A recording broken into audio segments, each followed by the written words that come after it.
Hey, what's going on, guys? Welcome back to a brand new episode of the Bot Talk. Episode 22 is with Z3kron from F3. He's the owner of F3. Quickly before we get into today's episode, a couple of things I'm going to run through. One thing, F3 has branched out to proxies. If you guys want to check them out, link will be down below. Use code TheBotTalk to get access to the proxies once you make an account on their dashboard. The second thing is that this is hosted on YouTube as a live for me. If you guys want to consider subscribing, it helps me out a ton. If you guys want to drop a like on the video as well, that will help me out a ton as well. And also comment your thoughts on the episode throughout the premiere. I will be in a chat. The final thing is that we do actually have a Discord. In the Discord you get restock hints towards these live premieres to give you hints and tips about how to secure these copies, and also we give early access information and also early access to these episodes. So if you guys are really interested in the Bot Talk, if you guys want those perks, go ahead and check out on Twitter. We do restocks every so often. Without further ado, guys, listen straight into today's episode. Jumping straight into episode 22, guys, I am here with Z3kron as I mentioned in the intro. We're gonna jump straight into these questions. How did you discover reselling? For me, reselling it's not normal how normal people found reselling. For me, I found it through fashion. Mainly, I just followed Kanye West and I wanted Yeezys. But I came from a family that couldn't really afford of buying shoes even at retail. So I figured out a way. So if I could loan some money from my dad, my grandparents, I could buy 2 pairs or maybe optimally even more so that I could sell the rest and keep mine for free. That was the initial motive. But using my own skills and some scripts that I did, I managed to cop 3 pairs of the Black Friday V2s with the brown stripe on the side. And I managed to cop 3 pairs of that. And that was basically my first kick into reselling. And I actually, with that, not only I managed to keep my first ever pair, which I still have to this day, but also that gave me a significant budget to continue reselling. Because I always wanted to buy other sneakers I tried before on Kith Ultra Boosts and etc., but I just never had the money. Nor my parents could loan me some, nor I could have been in any way afford them to buy even for reselling.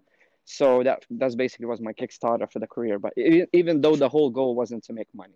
See, that is quite interesting. So obviously you had an interest and you had a hobby, so to say, but the hobby and interest is quite expensive. Like these shoes, even back in the day, were pretty pricey, and for an average person that maybe doesn't have all that income, even as a kid, you don't have loads of income to spend loads of money on shoes. So it's nice to see that you actually took the initiative to loan some money, get all these pairs, sell them on, and create that margin to get yourself some free pairs. And I feel like a lot of the guests that do come on the show, a good percentage of them do what you do. They have the interest. It's an expensive interest, and obviously that leads to learning and obviously creating that little drive of reselling that tends to continue down the road. But that kind of segues nicely into the next thing I was going to talk about. Obviously you started reselling to gain money, to basically essentially pay off one of your first pairs that you want to keep for personal. However, what were some of the main motivations behind continuing to resell? Mainly the money factor, because as I said, my family wasn't rich by any means, and that extra money really helped. Even though my reselling career wasn't that big, because I lived in a small country far away, and shipping costs was one of the biggest factors that just ate up all my profits or potential profits. Most retailers didn't even ship to my country, so I couldn't get a lot of pairs or even try for most of the drops. And the ones that did were very crowded, even back then, like Kith, for example. So as I mentioned, it was just mainly the money factor that allowed me to save up some money. And most people do it for the money, but I actually saved up all the money, and that money was used to pay for my tuition abroad, because the education back home isn't as good. So I used the money I gained from reselling to be able to afford my initial rent and initial first year tuition fee in the Netherlands. See, that is quite interesting. That is one of the main reasons people tend to go into reselling. There's a huge monetary gain, and as we all know, if you guys are inside the community and you guys do resell, we all know that the community is pretty big. But to our outside perspective, if you compare it to other communities, this is somewhat of a niche market. Obviously there is a demand for these shoes. If you can capitalize on that demand and gain money and gain this monetary gain, obviously like you mentioned, tuition fees and just paying off expenses that you'd have to cover for yourself normally through like a job, succeeding your passion and fueling your interest while making money is a win-win situation, and it's obviously very nice to see. Now, we brought on Z3kron to the Bot Talk. One of the main things he's known for, he's mainly known for owning F3. He's the owner of F3, like I mentioned in the intro, and also he is a developer. He codes pretty heavily, and I wanted to dive into exactly how he got into coding. So to start that off, how did you discover coding? For me, I was just off the bat before fashion, I was just a computer geek. I liked computers. I liked games, and I was always a tinkerer. I tend to usually even enjoy more playing and disassembling my computer than actually playing games with it. And that's how I basically, from the hardware perspective of computers and technology, that's how I started to learn and spend a bit more time learning how to program. At first, I started off pretty young. When I was 14, that's when I tried to learn. But usually with school and with other interests, and you know how young people are, the usual difficulty of retaining that interest for a prolonged period of time.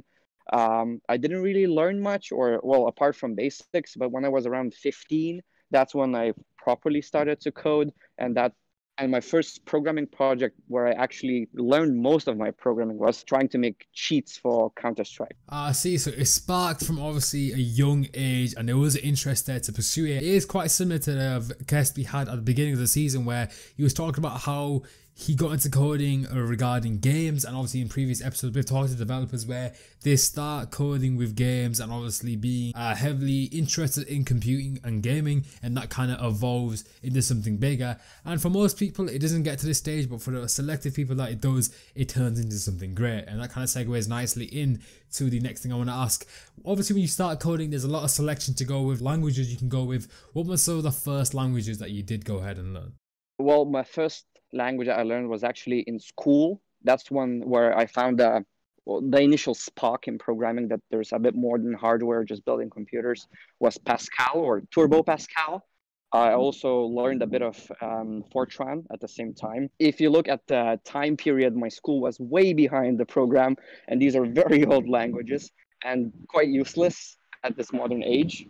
But yeah, my proper actual language that I learned myself outside of school, that's when I was around 15, as I mentioned before, it was Python. Yeah, I do resonate with you there. I didn't start coding from a really young age. However, when I did start coding, I did get into Python just because it's one of those programs where it is simple to learn, to pick up, and it kind of starts your development of understanding programming languages and expanding on that. And that kind of segues nicely into the next thing I want to ask. You started coding at a young age. When you're a kid, you get into loads of hobbies. Some people get into sports, some people get into other activities.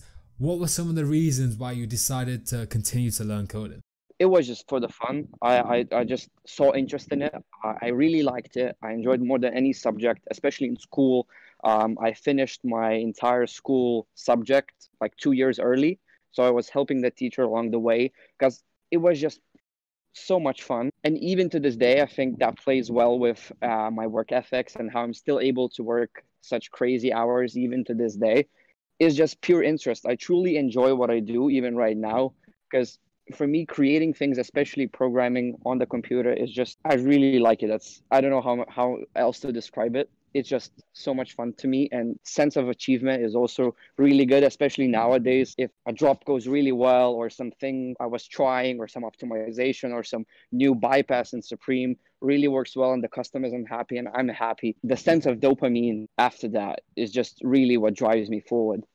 And yeah, it's just interest and passion. That's in the shorthand why I really like it. That does relate to some of the things you mentioned before. In some of your answers, you did mention the fact that you had a heavy interest in reselling and obviously your like for fashion. So that's why you continued to pursue it. And that is very similar to what you're doing now with coding. And I feel like with coding, something you touched upon is that when you see the success and you actually see the results of it, over a huge scale, because you got to think about the fact that you're creating codes, you're creating automation to give to thousands of people, and then from there they can go ahead and succeed, make loads of money. Like you said, dopamine here, I bet it's one of the best feelings, and I bet it makes your work feel paid off. Yeah, I completely agree. That's something, at the moment at least, that's how I feel. That's something to live for. The success, or not monetary success, but this, when something works the way you planned it, and you can, what's the phrase, you work really hard and then you taste really sweet fruit. So that's how I live by even to this day after so many years.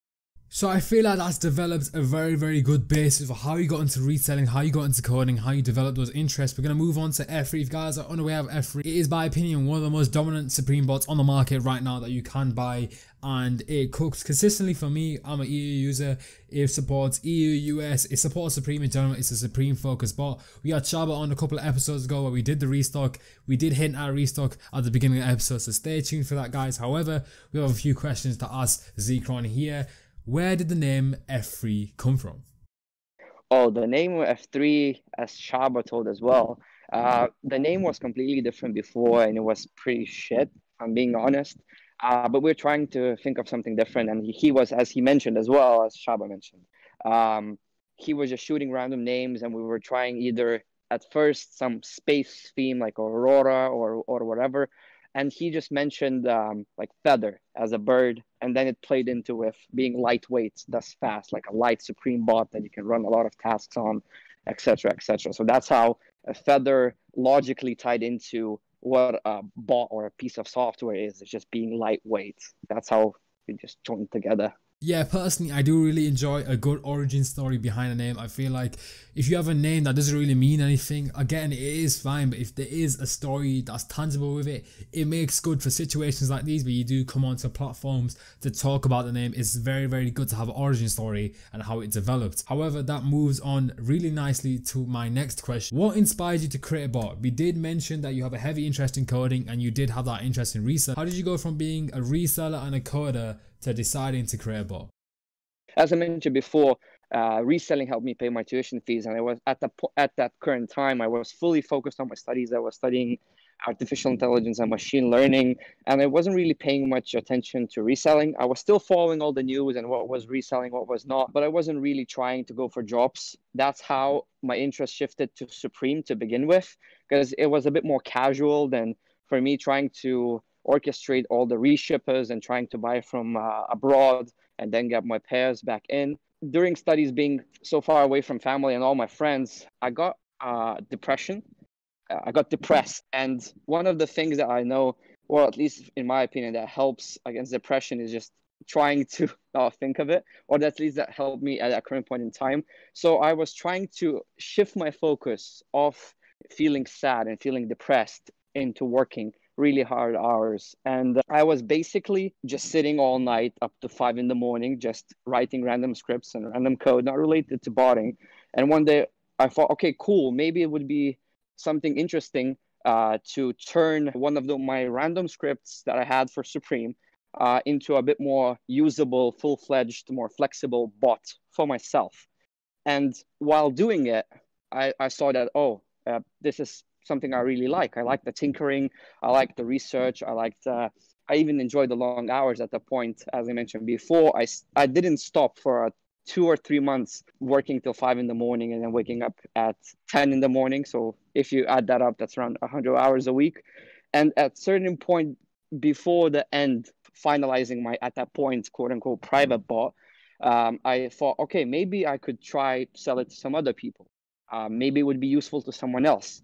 And that's how I started to maybe prepare it a bit more for more than me, for adding a bit nicer UI, a bit more usable, a bit easier to use. And that's how it turned out from a private script into a nicer bot to help me distract myself from depression into something that I was at that point thinking I could sell to a few people, but never like this. And I never even expected it to go this big or even this way, because I didn't really research the sneaker Twitter. I wasn't even using Twitter at that point. I knew it existed, but I never knew it could reach a scale. So the plan for it to go as big and the bot to be compatible for so many users and all for so many people, and also being easy to use, was never the plan.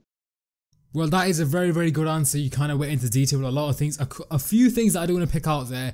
You did mention that obviously it developing into something this big and you seeing the results of it is obviously very satisfying. Obviously going back to that dopamine hit of your work paying off, and obviously you said you were a hard worker linked to some depression, a depression period that you were going through.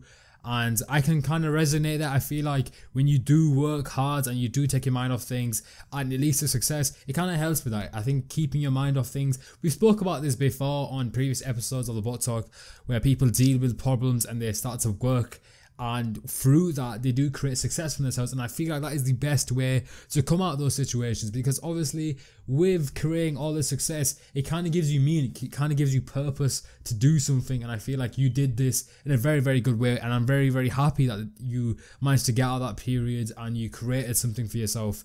And obviously everyone who's watching this knows that F3 is well known, it's a very successful company, I'd like to say, and I feel like everyone can agree with that statement I just made. But it kind of moves on nicely when I talk about, when you do create a bot, there's a lot of things you have to think about. You have to think about the pricing, you have to think about the branding, the people that you're going to bring on. But one of the main things you have to think about is what type of sites you want to support. Why do you decide with creating a bot that supports Supreme versus Shopify, Adidas, or anything along that nature? As I mentioned before, during my studies, I was paying the most attention to Supreme and not Nike or Adidas. And that's why I felt most comfortable with turning my private script that was a Supreme script into a bot, because I knew all ins and outs of it at the time. And that was the most relevant for me because it had good shipping rates in my country. I had the best profit margins with Supreme. I just knew the brand the most. It had the most available reselling opportunities out of any other brand. And yeah, that's why it just inlined with my personal interests. As I said, it was a previous bot, and it also inlined with my knowledge as well. Because over time, dealing with all the crazy shipping rates and managing all the reshippers was just a pain, and it was an optimal workflow and lower profit margins, not for everything, but for most things. So that's why I just fully focused on Supreme, because I felt the most comfortable with it. Yeah, I agree with your points there. Comfortability is definitely a factor when you are creating anything in a business. You need to be comfortable with it. Even if there is money in a different area which you're not comfortable with, I feel like in this kind of market where you're answering to thousands of users, it is very, very important to make sure you're comfortable, you're confident also, another thing you mentioned, with the code to generate the most success. And obviously people can see that F3 is a very successful bot, and it did pay off. Yeah, exactly. Because everything else, I wasn't paying as much attention. I had scripts for almost all the sites. Well, Yeezy Supply, Kifo, it was Shopify, and had Adidas scripts. But even the private scripts I had, Supreme ones were the best. It played really well. It was fully inline project with my personal knowledge. So we've gone ahead and dived in how you created a name for F3, how the development at the beginning and your thought process was like.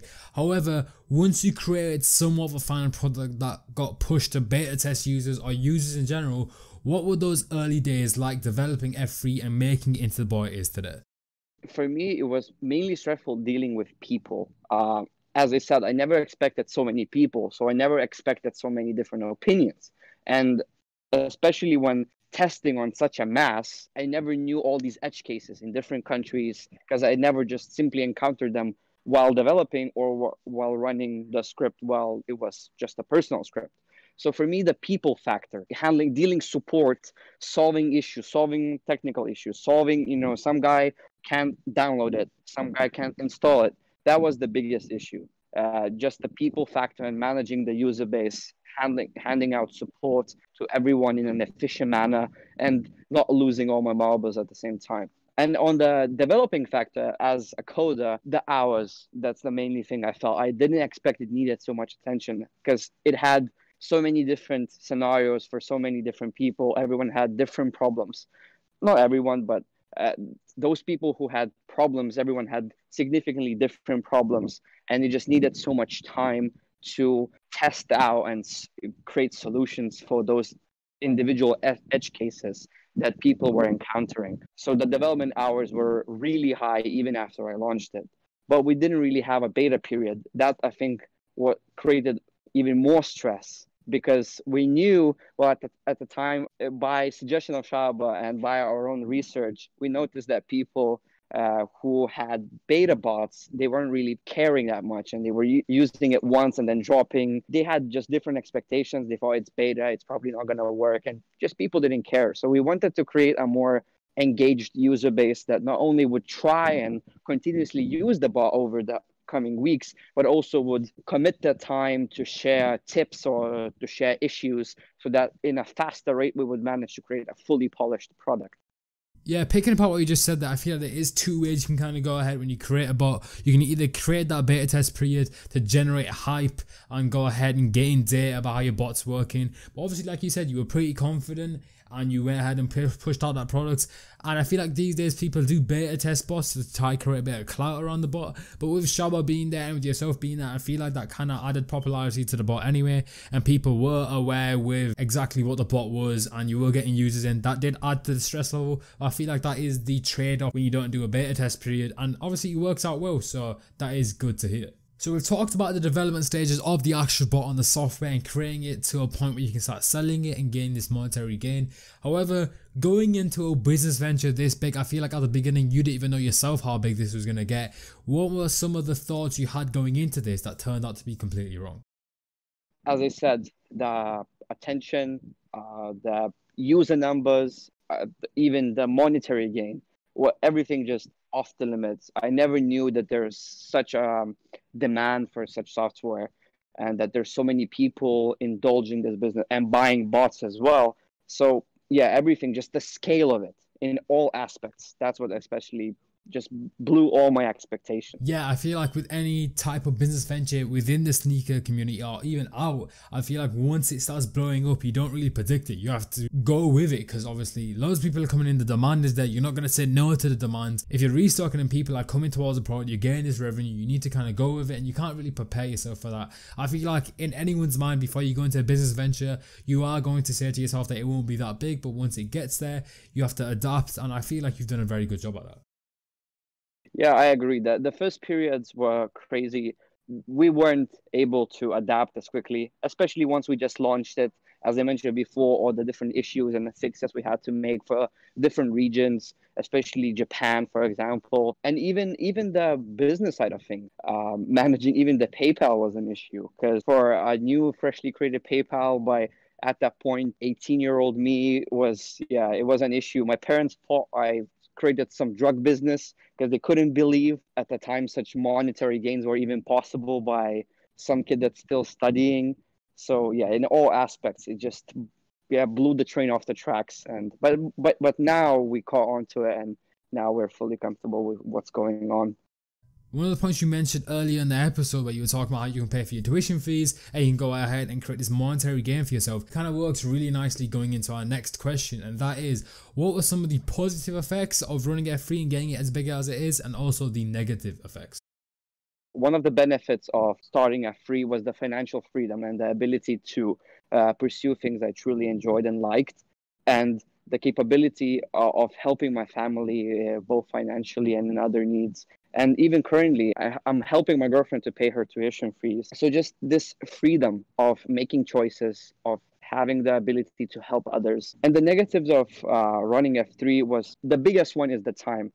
How much time it takes to maintain the bot, to update, to adapt to changes, the long work hours, and I cannot enjoy most of my weekends because I'm always thinking about F3. I'm thinking about the users. I feel that I am responsible for their investment. I'm responsible for their product, and that's what just makes me spend so much time working on F3.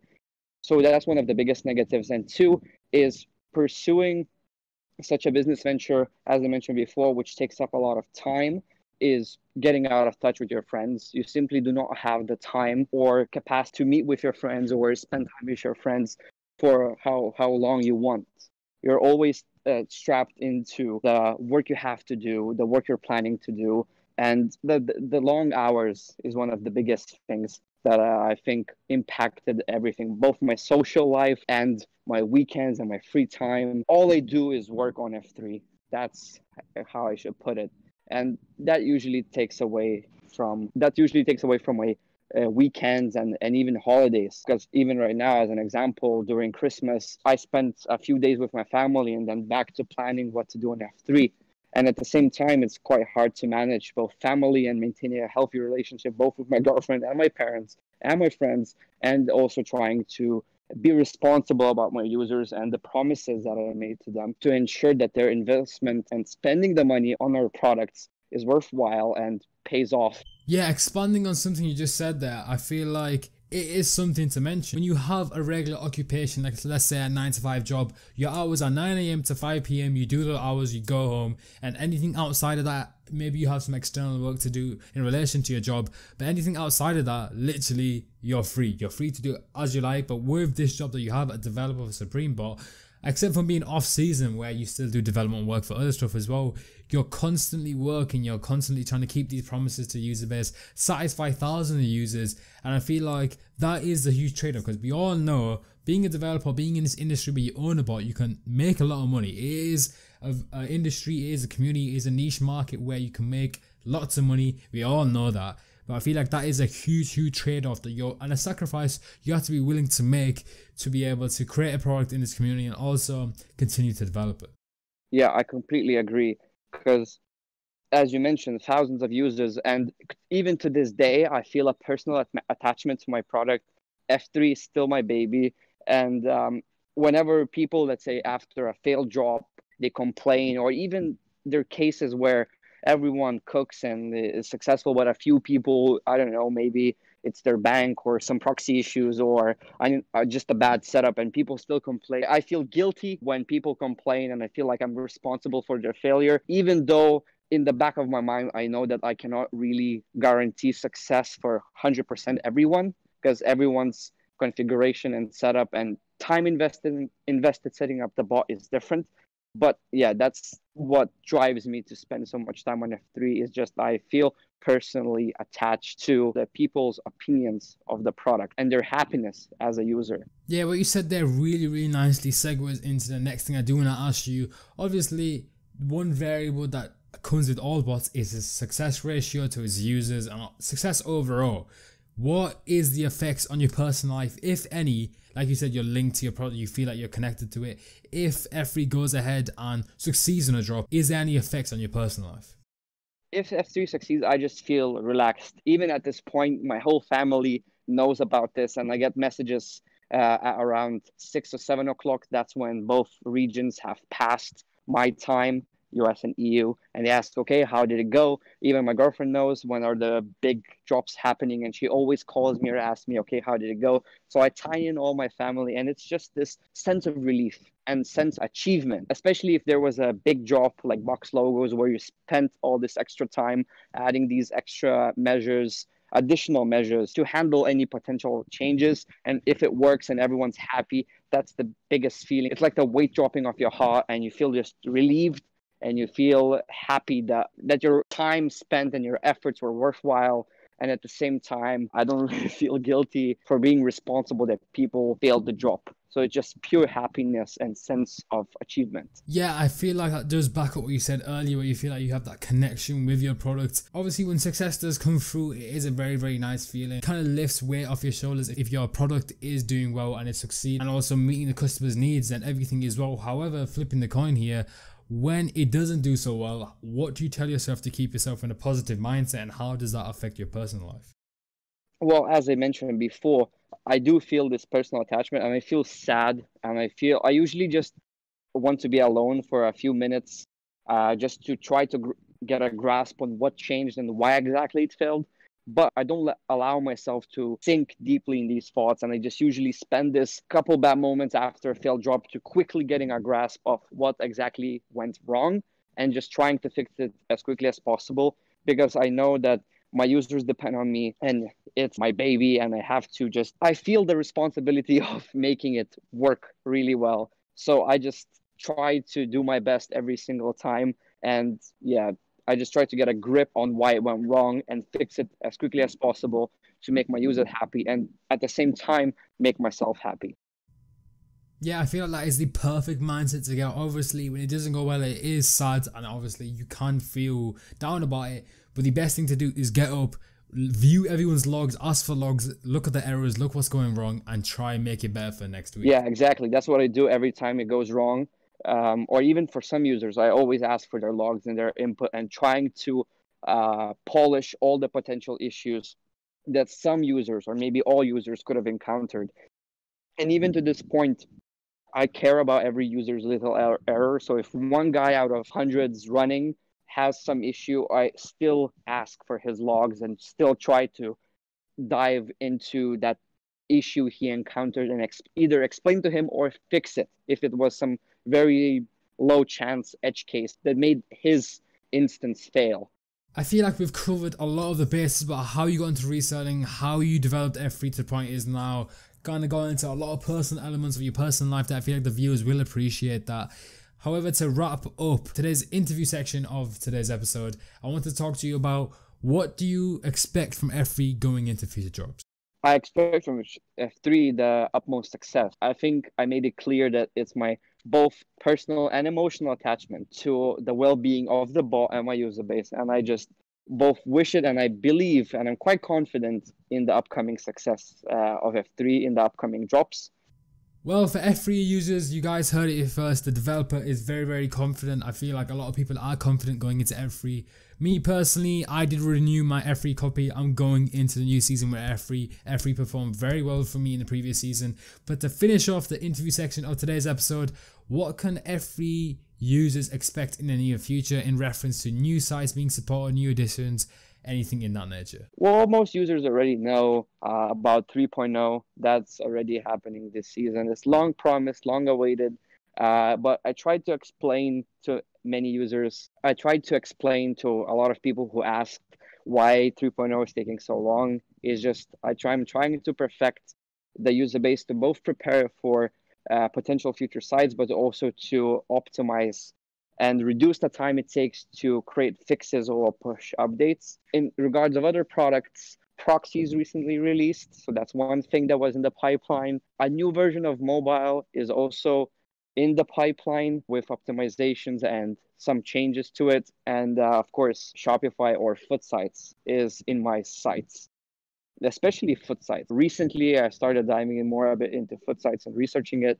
And I feel like it's a better market than Shopify was once I promised my users Shopify. Yeah, so the users could expect foot sites as well. Well, if you guys are an F3 user right now, you guys have a very, very bright future. A lot of things to look forward to. Also, quickly before we get on to the final section of today's episode, I want you guys to go down below into the description. Check out F3 there. Twitter will be linked down below. And also, Z3kron's Twitter will be down below as well. I want you guys to check him out. Drop him a follow. He tweets about F3 as well. Also, his personal views and stuff like that. You guys can go ahead and check them out. Also, if you guys are interested about hearing Inshaba's episode, I will leave his episode link down below. We did dive into F3 as well in that episode. So guys, we have the final section of today's episode, which is the restock section. I'm going to go ahead and follow you through the instructions in a few seconds here. Good luck, guys. So guys, that was the episode. I really hope you guys did enjoy it. Now onto the live events. Essentially what's going to happen is after this, after 30 seconds of me prefacing this, 3 questions will come up on the screen, and essentially those would either be 1-word answers or 1-letter answers. In the question, at the end of the question, it will say brackets word or brackets letter, indicating that the answer is either 1 word or 1 letter. Go ahead and figure out the answers for all the questions, put them all together in the order they appear on screen. Now once you have all those words together, I want you guys to go to the link on screen right now. If you guys want to pre-open it, that's fine. On that page there's essentially a password box. You guys want to put all the answers in all together in the order it's appeared on screen with no capitals, no spaces, and you will get access to the restock. Good luck, guys.